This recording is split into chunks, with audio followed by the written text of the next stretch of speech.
Welcome back to the R-Rated Podcast. The R-Rated Podcast. This week's guest is...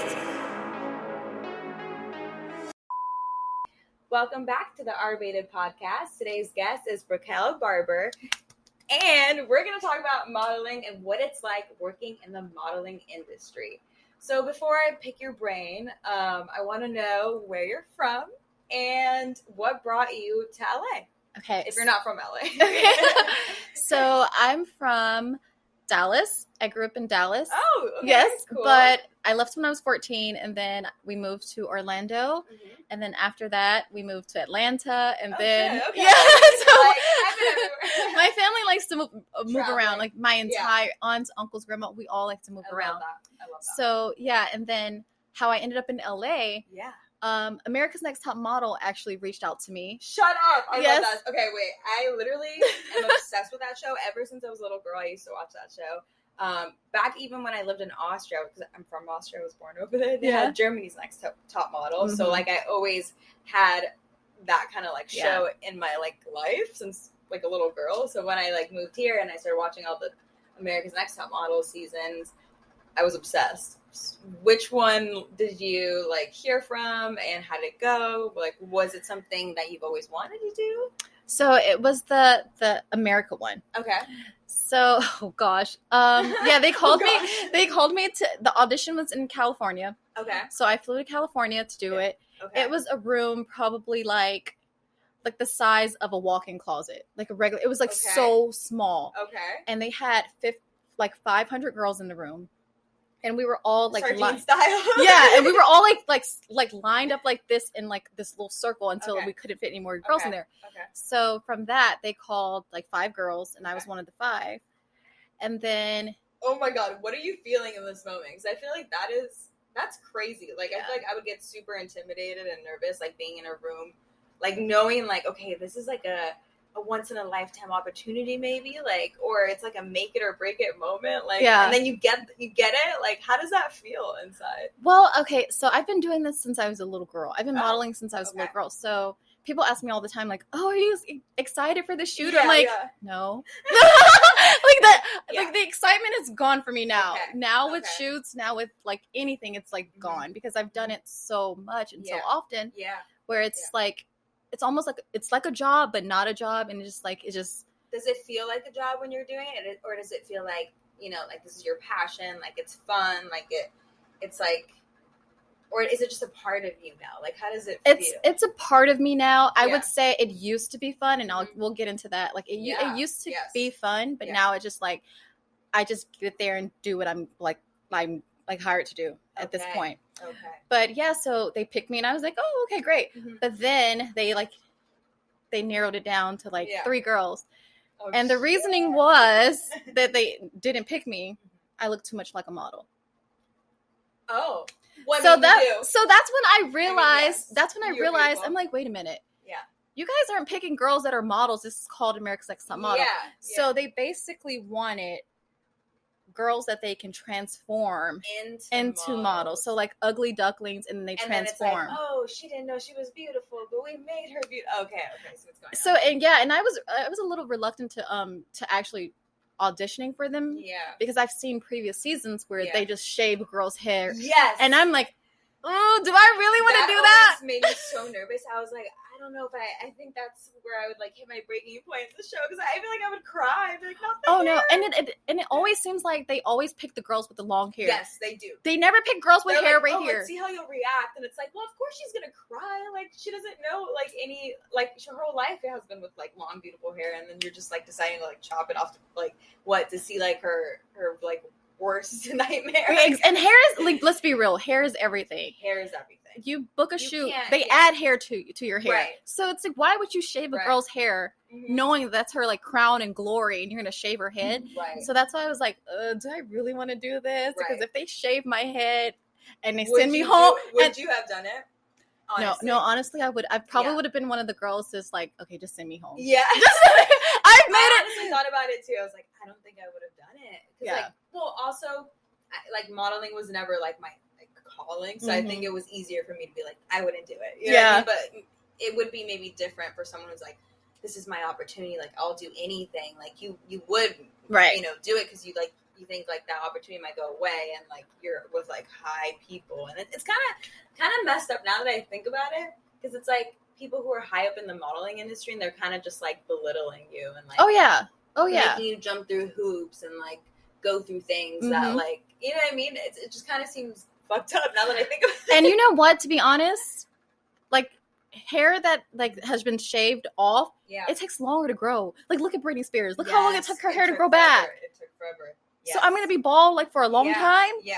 And for one episode, for like that's literally and then you eliminated me for one episode. Oh, your head was shaped like an alien, so we had to eliminate you. Well, shit, that would probably happen to me. Like, it's so my luck. Right. So then I went back. I had a boyfriend at the time. I went back home to Atlanta, and then I told him, I was like, we need to move to LA. I just felt like LA was the place to be. And do you still feel that now? Oh, I love it. Okay. I love it here. Okay, I just want to make sure, you know, best. Sometimes things change once you've been doing something for a while, and like you kind of get like a real taste of things.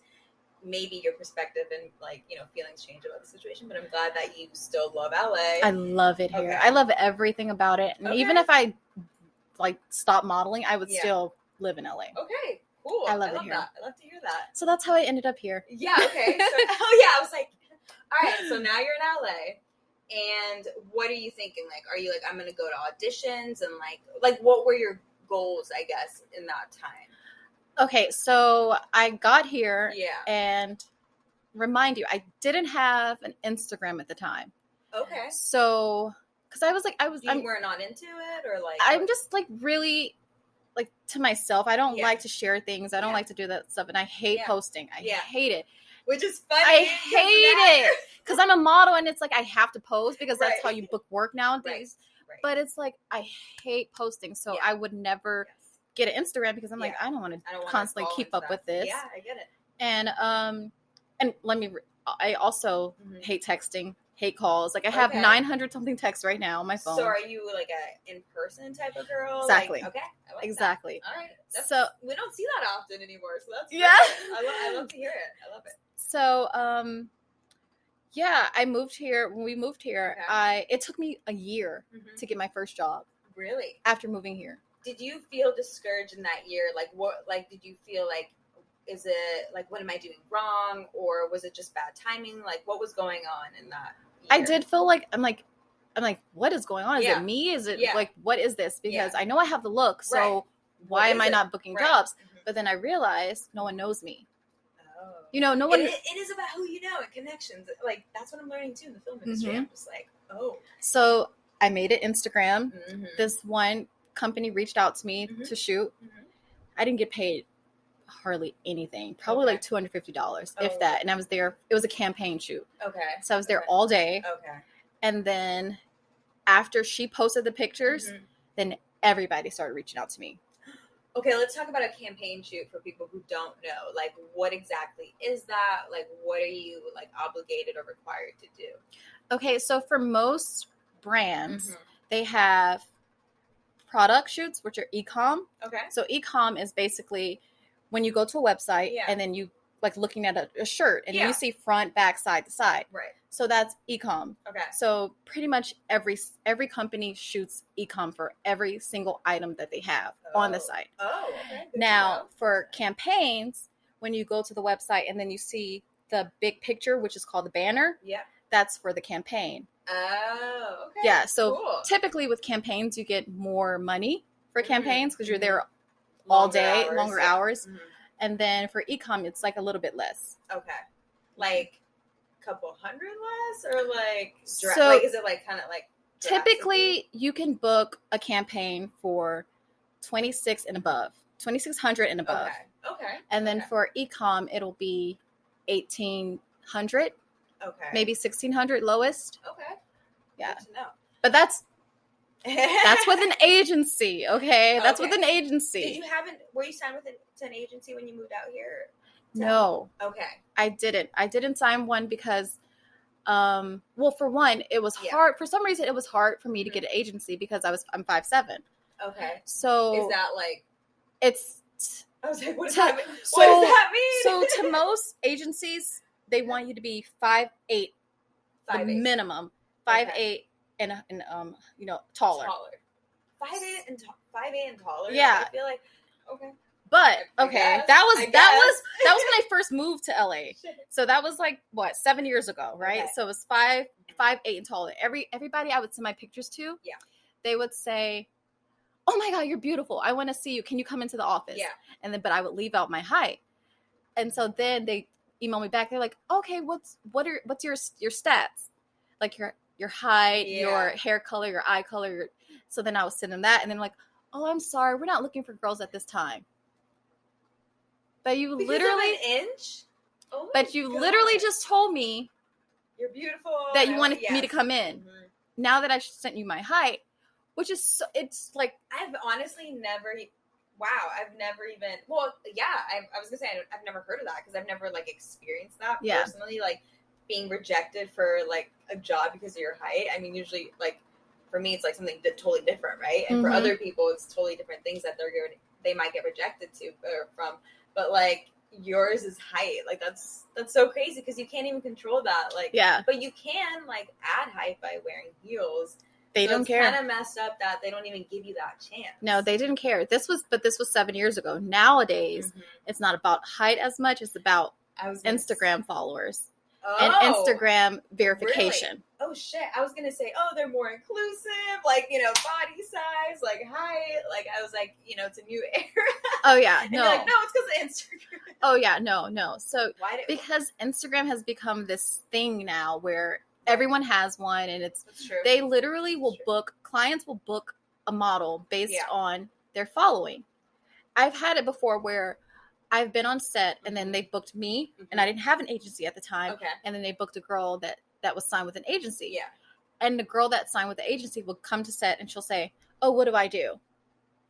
And you know what the client told? One of the clients this happened to me once before. Like, a client said, "No, or what do you do?"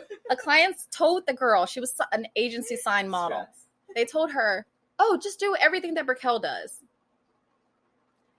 I found out then that she was getting paid $1,800 and I was getting paid $250. And you guys were doing the same. We were doing the exact same thing. You're joking. Then they asked me to stay for an extra 3 hours, and I was getting paid $250. And it was because she had an agency and I didn't. And at the time, I didn't know rates, like the rates for jobs. Yeah, that makes sense. So here it is. Yeah, I'm doing more work, if not, and I'm getting paid less than this girl, and she doesn't even know how to model. Wow. That happens so often in this type of industry. That's how screwed up this industry is. Yeah, it's really bad. Shit. It's really bad. It's messed up all because of what agency you're saying, who you know, and like wow. And I was doing this company a favor. I was shooting $250 for them every single campaign now, and I found out it was. I went to I had a music video shoot, and there was like 5 girls on the set, and so one of the girls asked this other girl, "Hey, how much does this company pay you to shoot?" Yeah, and she's like, "Oh, I got paid $1,800." I could have fell to the floor. I would have been. So I was getting paid $250. That is so messed up. And they're not going to tell. And they're not going to tell you that they're going to pay you less. They just of course not. This is a trick. So when someone reaches out to you to shoot, don't let them say, "Oh, what's your rate?" Ask them, "What's the rate for the job?" Oh, cool. Because if you tell them your rate first and you lowball yourself, they are going to snatch it up immediately. Like piranhas. Instantly. They're going to say, if you say, "Oh, my rate is just $600," but their budget is $1,000, now they got you for $600. Yeah. So you ask, "What's the budget for the shoot?" That's an excellent tip, honestly, and I'm gonna take that even for when I apply to like stuff and like they're like, "Oh, what's your rate?" like on stuff because I'm always like, "Oh," like I always feel bad. I'm like, "Oh, yeah, you want to like you're thinking in your head that you're going too high." Yeah, I'm like, "Oh, is this too much?" Yeah, and I'm like all scared to like say it. Yes. And then you hear stuff like this and you're like, Yeah, and then you get on set, and then the girl that when you discuss like how much everybody got paid, and she says, "Oh, I got paid 1,000," and you're sitting there like, or maybe even more because she's like, "I'm worth it." Like, yeah, but like obviously you are too. That's wow. When you know your worth, and you know that you're like, for me, I'm not gonna like brag, but I know I'm really good at what I do. I've been doing this for so long, so that's why I'm gonna shoot as high as I want to go, because at the end of the day. At the end of the day, if they have it, they will pay you. And if you're good, they will pay you. Exactly. So always ask, what's your budget? What's your budget? What's your budget? And then negotiate. How do you do that when someone's like, let's say it's a company maybe that you've been wanting to work for a while, or model for a while, and they're like, we can't accommodate that price that you're like, has that ever happened? Oh, it happens all the time. Okay. It happens all the time. So for me, this is the benefit of having an agency. So when you have an agency, an agent will negotiate to get you the highest rate that you can get. Why? Because it benefits them. They get 20%. But 20% is nothing if they're getting you a $2,600 job. True. And you normally would book it for $600. So it's really important to get an agency, even though they take the 20%. Yeah, it is what it is. Yeah, they're going to negotiate the highest rate for you. Okay. Now, when you're in a situation where you don't have an agent, or like if you take jobs outside of your agency, this is how I like to see it. If the client, let's say it's a 4-hour shoot, and the client's budget is $600, they tell you up front, I just have $600. It's just my budget is $600. Got it. And they're a newer company, whatever. Yeah. I typically like to take those clients because, let's say I didn't have anything to do that day. Right. It's a 4-hour shoot. Yeah. I know I can knock it out like that. Yeah. Just take it. Just take it, and it's extra cash. It's more connections, and who knows, like. They might be loyal clients to have for a while. Like, even if they're smaller, that doesn't mean like, that's just take it. Just like, take it. If you don't have anything to do that day, and it's not like they're trying to take advantage of you, $600 for 4 hours, take it. But if it's like a $250 job for the whole day, come on, they're trying to get over on you. Immediately no. So how do you get picked by an agency? Like, how does that work? Like, do you have to audition for them, or like send in photos? Like, how do they choose you, I guess? So most agencies have casting calls. Okay. I do not recommend casting calls. Oh. Because I found out that they will have the receptionists look at your portfolio instead of the actual agents themselves looking at your portfolio. Why? Oh, that's some tea. Because they have so many girls coming in to be a model where they don't have time to see everyone. So they just like pass it off to the receptionist, and then the receptionist is like flipping through the wow. And it's like, you're not even an agent. How can you tell me that I'm a model or not? That's true. I didn't like, that's actually really interesting, because they're not even like letting, people that are like trained in the industry like give you that first chance. It's like, but that kind of is the same with like scripts and like how movie ideas get picked up too. Like, they have the interns read all the scripts because they're like, I'm not going to waste my time reading like 300 scripts. So that the interns read the script, and they're narrowing it down, and then it gets read by the higher up people once it's like, oh yeah, like these 2 interns or these 3 interns like the script. Yeah. So it's pretty crazy when you think about it. Like, you might just get rejected just because like one person didn't like you or your product or what you're selling or whatever it is, Yeah. So I wouldn't recommend going to casting calls. Okay. What I would do is you research the top agencies, and that's another thing. So with the bigger name agencies, they have so many models. Okay. And typically what they do is they like to basically like have their favorites. And they like their money makers kind of. Yeah. Okay. And it's once they have their favorites, it's hard to get in there because they're really pushing their favorites for all the jobs. Right. And then here you are just stuck on the board. Yeah. And you're never getting work. That's why you always see the same kind of supermodels or models on like this, the Vogue magazines or whatever, because it's like right now it's like what, like Kendall Jenner, Gigi, Bella, like all those models were like very popular, and I feel like it's keep seeing the same like they're gonna push the girls because they're their favorites. They really show favoritism. So I would go for the local agencies, like the ones that are like not as big, but you can like be seen more Right. with them. Right. So go with them. And then if you do choose to go with the bigger ones like Ford, Elite, Wilhelmina, it's fine, but it's going to be a lot harder. It's going to be a lot harder, especially if you don't have, like right now, if you have the following, the Instagram following and the verification, they'll sign you immediately. They don't care what you look like. Oh. They don't care how you can pose. They will sign you. And that's why I feel like the industry has it doesn't feel real. Yeah. Like, it's not the same anymore. It's not like authentic to like what you really have to offer in person. It's more like, like this, profile or like image that you set up online, which it's pretty, it's nice to see, but it's also not like who you really are. And like, I don't know. I feel like modeling should be more than just like, my Instagram. You know what I mean? And honestly, you have so much more to offer. You can tell a story with like what you're modeling. You can like really show different styles and looks that people will start a trend. Like, it's awesome. Yeah, no, it's a fun industry to be in, but it's also it's tough, man, because with Instagram nowadays, you won't even get booked sometimes if you don't have a huge following on Instagram. Yeah. Thank God I know how to pose. Right. Because I'm telling you, with I have 32,000 followers. Okay. And that right there is not even enough. Wow. Like, that's not enough. What is enough? Like, what? Right now, if you have like 100,000, 500,000, that's what. Instantly they'll sign you. How do you even get to that point so quickly, though? By followers. So you're saying that some of those people, like, they're not even real I know followers. For a fact. All of these girls that's just cheating.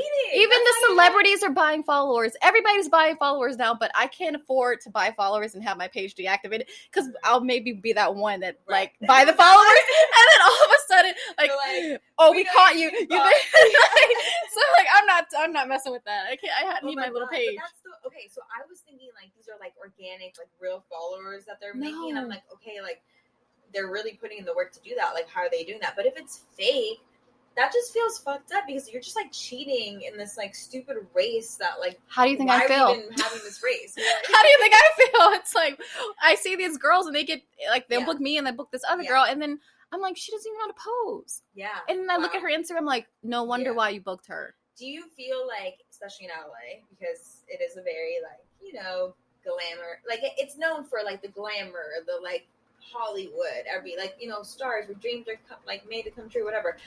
Do you feel like people think like I'm a model even when they're like not necessarily? Like it's more of like you're an Instagram model. What's the difference between a real? I don't want to say real model might sound fucked up, but like I'm like what's what is the difference between like a photo shoot runway model versus an Instagram model? I'm gonna tell you right now. I hate. I'm so over. Instagram has literally ruined the industry. Okay. It has ruined the industry for makeup artists, for hairstylists, for models. That's true. Because now everybody thinks they can do every single job. Very true. I even had some my makeup artist friends that were like, Instagram it's fucking over like my career because like with these like makeup tutorials and TikToks, they think like, oh, this is the way to do makeup and it's quick and fast, and then like on-set makeup is very different and it's like so it's because been like this whole thing. Just because you can do your makeup good does not mean you can do my makeup and this other girl's makeup and this other girl's. Just because you could take great photos of yourself doesn't mean you could take your photographer. Right. So it's not just the modeling industry, it's reality check because you are not a model just because you take good pictures for Instagram. That eliminates, I feel like, half of LA right there. It's so much more than just Instagram pictures. It's so much more. And tell us why it's so much more. Like what are the duties of a model? Like what do you have to do? Like what is your daily routine? So a lot goes into modeling. Is not easy. Let's get this right. So if you think that you can model and it's easy, then right there you're not a model. Yeah. Because it's not an easy thing. Like, say, for instance, you have streetwear. Streetwear is not like glamorous dresses. No. It's totally different poses that you have to do for streetwear versus lingerie versus like nice, pretty gowns. It's so different. Yeah. So how you can tell if somebody like can actually model is how do they pose with different settings, different shoots. Okay. How can they pose? Can you do streetwear? Right. Can you do lingerie? Right. Can you do beauty? Right. Can you do natural, like maybe like no makeup or like skincare? Yeah. Can you do all of this? You have to be like very much like you have to have a variety of poses for this stuff. Mm-hmm. And like I said, it's not as easy as taking a pretty picture. Right. It's not just like take good Instagram photos or selfies. It's more than that. It's more also like what you eat, keeping yourself healthy. Oh, like, I wouldn't say that because I eat. Really? No, tell me. Okay, wait. No. Give me the insight. Wait, are you saying you can eat whatever you want? I'm like, plot twist. Because there is this like stereotype with models that they eat salads and they watch their calories and it's like I'm eating air. That's what that might be a little dramatic, but I'm just messing with you. No, that's what it used to be. Like you couldn't eat. You couldn't Yeah. eat and you had to smoke cigarettes to like maintain your like Wow. your thinness. Wow. But nowadays What's for breakfast? models eat. Models will eat. Models will eat. Models eat. Eat up, girl. I love to eat. So What's your favorite food? I like seafood. Me too. Yeah. Seafood's amazing. Oysters, clams, mussels, lobster, Crab crabs. legs. Yeah. I'm like, I should go eat after this. Okay, wait, I love that. Okay, that's amazing. We're breaking this like stupid like I don't know, like I guess rule like that used to be a thing. Oh yeah, where it was don't like, eat. Oh, don't eat. Like I also recently just watched the Victoria's Secret Angels versus Demons. It's documentary. Like a documentary about like the dark side about all that. And they were saying like the requirements were like to be super skinny, like 5'8" to like 5'11", like what you were saying, and then like having like these abs, kind of like very toned body and like big no boobs butt and no butt, like but still like perky like C cups. But then they will Photoshop the girls right to have curves, and that's what tripped me out. I was like, they still required that for the models, and then on top of that, they're still photoshopping. So it's like this whole time you were just comparing yourself to something so like unrealistic. Like you're photoshopping the skinny hot girl already, like that's already like attractive the way she looks. Like that's pretty crazy. Like why? Like that's I feel like that's gonna give everyone such like body dysmorphia. yeah. Now they're trying to change their whole image up, where they're doing everyday women. Okay, so what have you been like working like now that you like when you pick, I guess get new jobs, like is it more like body inclusive or like also like with different ethnicities and race, like do you see that more, like is it more inviting, like what's the vibe now? I would say it's more body inclusive now because they have plus size modeling, which they didn't used to have. It used to be the typical like skinny average not average, skinny model. Yeah, so now they're really body inclusive now, where they're doing more curves, more, voluptuous everything. Right. Now, as far as like skin tone, that's where there's still an issue. It's a huge colorism industry. Oh fuck. Yeah. You would think that by now, like that wouldn't be an issue because we like. Why? Why is it still an issue? It doesn't even make sense. And it's like, why would you want everybody to look the same on your like, catalogs or billboards or whatever? It's shocking to me.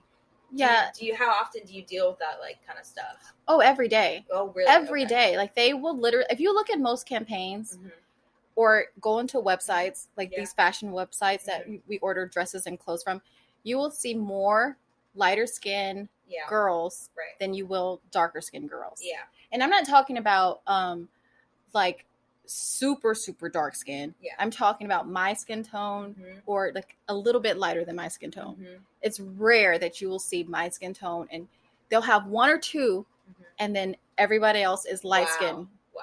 It's a huge colorism industry. Huge colorist industry. Humongous. What's your ethnicity? I am Sri Lankan and African American. I love that. Thank you. That's gorgeous. Thanks. That's so crazy that they wouldn't want more of that. You know what I mean? It's like we need to see more of that. Like that doesn't make sense to me. Like why certain brands and companies would be so colorist. Yeah. You know what I mean? Like I just feel like with now all these different types of brands and what they like stand for, and also different designers that are also from different parts of the world, like wouldn't you think that they'd want to be more inclusive? Like you would think so, but the way they market this industry is that lighter is prettier. If you just where did that even come from? It's been a thing for years. Like if you go I know, but like why? If you go to Asia, they're like marketing skin bleaching cream. Yeah. Yes. India, skin bleaching cream. That is true. I mean, Michael Jackson, he bleached his whole body, you know? Yeah. They are literally marketing this bleaching cream because why? They think that lighter skin is prettier or better. Wow. You know, and it makes sense that, like, I feel like as a kid, it kind of rubbed off on me because when I was younger, I remember I always, didn't want to get dark in the sun. I was like, I don't want to get dark in the sun. Yeah. And I also grew up in Austria where everybody was super light and blue eyes and blonde hair, and I never was that. And they always, kind of pointed out that I was, different. But I was so young that, I didn't even realize, what was really happening, that I was getting, called out for being darker. And I'm not, and I don't know, I never, had, the moment to just, sit there and really analyze it. And then, really recently, I was like, holy shit, that was some kind of racism going on when I was a kid, but I had no idea, and but here, living in LA, I definitely feel more included in things. I feel like it's a good spot to kind of be included in those types of things, but it's also still not perfect. Well, girl, that's because you're the skin tone. They'll book you. Really? They'll book you, but they an African American girl that's not mixed. Wow. That's probably a little bit darker than me. Yeah. She's not getting booked.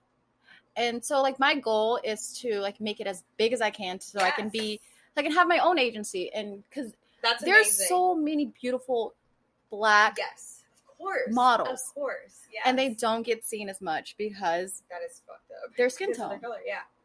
Wow. So is that your big goal, is to have your own agency and kind of book, have models work under your agency and then kind of book them, and is that kind of where you'd want to go, or would you still want to model as long as you could, or whatever? No, I definitely would model as long as I could, because there's all types of modeling. It's senior modeling, there's mature modeling, there's maternity modeling. Exactly. There's all types, of all stages of life, because you need to show that. There's catalogs for all of that. Exactly. Yeah. So I would still do it. I've been asked so many times to do a class where I teach poses. I don't think I can do that. Well, that's actually, that's interesting. A modeling class. I couldn't do it. Let me tell you why. So my mom always taught me to be the best at what I do. I love the best at whatever it is I want to do. Pressure be too, the best. right? But it's good though, because it keeps you on your toes. It keeps you at the top of your, but I realize that I've become her. Right now, I'm I train like that. Yeah. So whenever I come across a girl that's not doing it how I would do it, you're I would be move over. Let me show you how it's done. Move over. I'll just take the pictures myself, because this is I get so frustrated and it bothers me. You would do so well on the show America's Next Top Model, because there are 4 frames left and you gotta I don't have I got this. I don't have the patience to teach people, because I mean, and that's okay. But I'm a hardcore. I will. Yeah. I don't want to make you cry, but I would probably make you cry. Yeah. But some people need that discipline. They do, but they don't like to. Right, but you're I'm not your mom. I'm not going to discipline you. I do not. So, what is your favorite type of things to book? Is it lingerie? Is it gowns? Is it bikini wear? What is it? What's your if you could choose I guess from 1 to 3, what would be your top? Okay, so when I first moved here, I was booking. This company I was shooting with, they were booking me for streetwear only. Okay. And then they would book a lighter skinned girl, and they would have her do all the sexy dresses. And so I started to feel oh wow, am I not sexy? Is this the only thing I can do is streetwear? And so then when I started working for other companies, I started to, get into my sexier side. Yeah. And then I was like, you know what? I can do both. I'm good at both. Totally, you can. Yes. So now it probably will be dresses and lingerie, because of what happened to me in the past, where you were getting typecasted. Yeah, they were always booking me for this, and I'm but I can do this too. Yeah, exactly. So now I think I shoot more lingerie than I do any other thing. Does it pay more, or you just no? It? My best friend has a lingerie company, lingerie brand. So shout out! What's the name of it? It's called Love Vera. Ooh. So Shop Love Vera is the website. maybe that's the Instagram. Love Vera is the website. I love it. And what kind of lingerie is it? Is it like all sizes or like certain like types of colors or materials? Like what makes it different? Oh, she was the first one to start the booking plus size girls, and Amazing. she was the first, so she's definitely body inclusive. Yeah, we love that. It's important. Yeah, and her sizes for like tops. Yeah. Run from the smallest of the A cups to the largest, and it's really good because we're all included. I love it. All included. It's really nice. I love that. So I know you were saying earlier that you didn't get booked because of your height once. Do you feel like now like that's still like an issue, or was that like an issue more a couple years ago, or like in the beginning stages of your modeling career? As far as getting with an agency? No, just like not getting gigs because you're not like 5'8". Oh, no. I was still getting gigs then. I wasn't able to sign with an agency. Okay. Yes. Okay, got it. Sorry. Okay. Yeah. Thanks for clearing that up. Oh, okay. So that is so... Well, because when I shoot, I know how to shoot to make myself look taller. And that's another thing. Yeah, if you're an Instagram model, you're not going to know that. You're not going to know how to make yourself look taller. That's like models. Can I know the secret of how do you make yourself look taller? Or... So okay, I know. So when you're shooting with another girl that's taller than you, if you step in front of her, it gives off the illusion that you're both the same height. Right. That makes sense. So that's one thing. That's when you're shooting with someone, and then by yourself. If the guy shoots, the camera person shoots up, it gives you like a longer leg. And then also don't shoot all the time with your legs together. Like pose with your legs like a little bit separated. Got it. Because it makes one forward and one back, whatever pose it is, just make sure that your legs have like a separation because it makes your legs look longer. Versus if you're like this, it looks like, oh, she's so short and stout. Poor thing. Just imagine it. Like, it's just like and you're gonna see like the legs. You can be like, oh, she's short. Yes. So, okay. I have a question. When you do these photo shoots, like, how do you deal with, let's say, maybe photographers that are creepy or how do you know when a photographer is basically like professional and maybe not professional? So this is a hard one because because you can go based on, you can think that, oh, he has a huge or she has a huge following. Yeah. So she's fake. She's fake. Yeah, they're always fake. But she's professional. He's professional, and then you think that, oh, they're professional. They have all these followers. They've shot with this person, that person, that person, and you think that they're like legit, and they won't try you in that way. Stress. But it's been said that some big name photographers have like the ones like even Emirata, right? Like she come out recently she was saying like this photographer was like taking she takes like very seductive new photos sometimes, but like she covers like her main parts, but it's like sexy. I feel like she said that she was dealing with some inappropriate photographers, and that sucks because it's like you're trying to like model and like create this art, and also like with lingerie you're just trying to you're trying to freaking show off like what you're wearing. Yeah. And it's like, how do you deal with, like, how do you know it's like, okay, he's taking this photo of my butt or like, close angles of my body, but he's not seeing me that way, I guess. Yeah. You know what I mean? Yeah. I think I don't know. It's because in my mind, I feel like if you're taking implied shoots or nude shoots, in my mind, I think that all the men are still looking at you. Right. But then I have friends that are photographers that they're numb to it because they've seen so many girls, naked, or they've shot so many like that where they're like, it's just another naked, it's just another set of boobs. Another body. Yeah. Yeah. So, but you honestly, you never know which type of person you're going to come across. Right.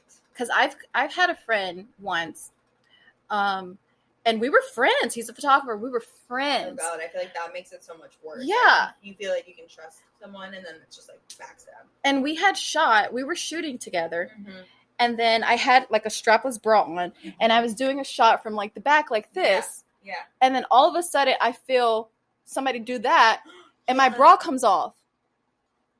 And so this was before I did implied, because sometimes I do implied stuff. Yeah. But this is before I did implied stuff. Okay. So I was like, oh shoot, what do I do? What did you do? At that moment, I kept shooting. I really did. Wow. So you just kept it together. I kept it together and I kept shooting. I'm going to continue working. And then, like, he told me to take my bra off, so I took it off, and I was like, but in my mind, I'm like, he just unsnapped my bra without even asking me. Yeah, that's not cool. Without even asking me. That should have been, like, in a professional setting, I would imagine, like, he'd be like, you look great, these shots are fabulous, all right, let's do the next step and, you know, lose the top. Yeah, but, like, you're involved in the conversation, you know what's going on. It's not just like, all right, like, you know, like, time to get naked. Like, that's so unprofessional and so creepy. Like, that, I can't even, no. But it happens all the time. Like, oh, God. It happens all the time. And then people that become your friends, they get so comfortable that they think they can just do stuff to you. And they can't. It's not okay. At the end of the day, it's not okay. What happened after that? Like, when you finished the shoot? Like, I finished it, and then in my mind, I just blocked it out. I really did. I just blocked it out. Yeah. I remembered what happened, but I just blocked it out until the next. It's always going to be. It's always going to be. They always going to take it. So you went back. So unless you actually say something to them, they don't stop. They don't stop. The next time it's gonna be even further. The next time. So the next time we shot, and I was sitting on the couch. I was sitting on the couch waiting for us to leave for him to like put his shoes on and leave, and he pushes me down. And then he starts to unbutton my pants. And I'm like, what are you doing? Yeah, no. And I couldn't believe. And this is in the studio? Yeah, this was in the studio. And like daylight? This is like daytime? Like. Yeah. Daytime. And I should have known because what he did with the bra. But it's like, see, you're like letting it be like, oh, like, you're like, oh, not saying that you're like, oh, it was my fault, but you're already making excuses for him. It's like, no. Fuck that. Like, he shouldn't be behaving like that. No, the second time when he did that, I pushed him off me. I said, what are you doing? Yeah. I said, I don't care for friends. I don't care. Like, you should not be doing that. Even if you are friends, that's even more of a reason not to do that. Yeah. It's I've never given you the notion that I was interested in you in that way. Yeah. I just was like, this is a professional, like, we're shooting. I'm like, I've never pushed my friends down on the couch and started unzipping their pants. So it happens. That's not what I do with my friends. Right? But it happens, and it's sad that it happens, but I would say when it happens to you, even if it's the smallest of, and you think that, oh, it's so small, he didn't mean it, she didn't mean it. He meant it. Stop them right then and there and tell them, I'm not comfortable with this. Yes. Just, it's okay. Well, thanks for sharing all of that, because I feel like that's real shit that people assume is happening in the industry, but you're just honestly verifying it, because it's not like, oh, it's all bullshit. It's just like, you know, people trying to stir like stuff up and like say that, talk bad about these brands and like that they're not inclusive and this and that. And it's like, no, like it's true. It's actually happening out there. It's been happening. It's still happening. But it's like, what are we gonna do about it? You know what I mean? Like, we need to like just really start putting our foot down and like start calling it out. And I feel like just talking about it on the podcast is calling it out. You know what I mean? Like, now more people know that it's just not bullshit. It's the truth. And this is like really, these are the types of things you experience when you are in the industry. Like, I've seen it now with like a lot of different guests that I've had on. Like, it's a commonality, like a common factor in like these different like jobs and industries, like modeling, acting, and even like in just like the directing stuff. Like a lot of these big studios have been getting called out for not having, you know, women of color or women in general win like awards at like these award shows, or like making these shows or movies. And now they're like, oh, we have to hire a woman. Like, you can just tell like that's what's happening. Especially like now that I've been working more sets, I'm like, I see like what it really is. And it also is all about connections. When you were like, I didn't know anyone here in LA, and that's why I wasn't getting booked in the beginning. It really is all about who you know, but it's also like, where do you draw the line of like, you know, kind of like getting like, you know, sometimes like you want to just put yourself out there a lot, and like I feel like it happened to me in the beginning too. Like, I was just like, I'm in LA, like I need to like go to these events and that, but you also have to know like who the good people are and who the bad, because they can take advantage of you. Oh yeah. So. Yeah. It's all a learning experience. It is. We're still learning. I'm still learning. Like, I guess to end it, is there anything you would, any tips or anything you would want to like give a model or someone who wants to join the model industry? Like, what is like maybe something they could, you know, use in their. Well, at this point, everyone's model. So if you want to model, model. If you want to model, model. A lot of people ask me where to start. Mhm. I would say test. Do test shoots with different photographers. Love that.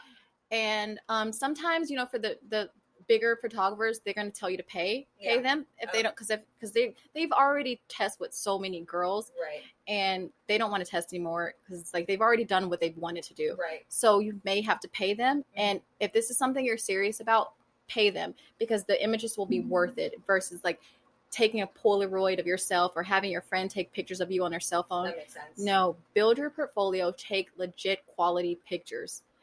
And Quality so photos. quality photos that you can take to an agency. Yeah. And like just build your Instagram with those. Like, yeah. That's what I like do to do. Do they have to be printed out? Or no, okay. you don't have to print them out. Just take them, post them on your Instagram, keep doing new concepts and keep posting content on your Instagram, and then reach out to be bold. Reach out to these brands. Be bold. Be bold. Do it.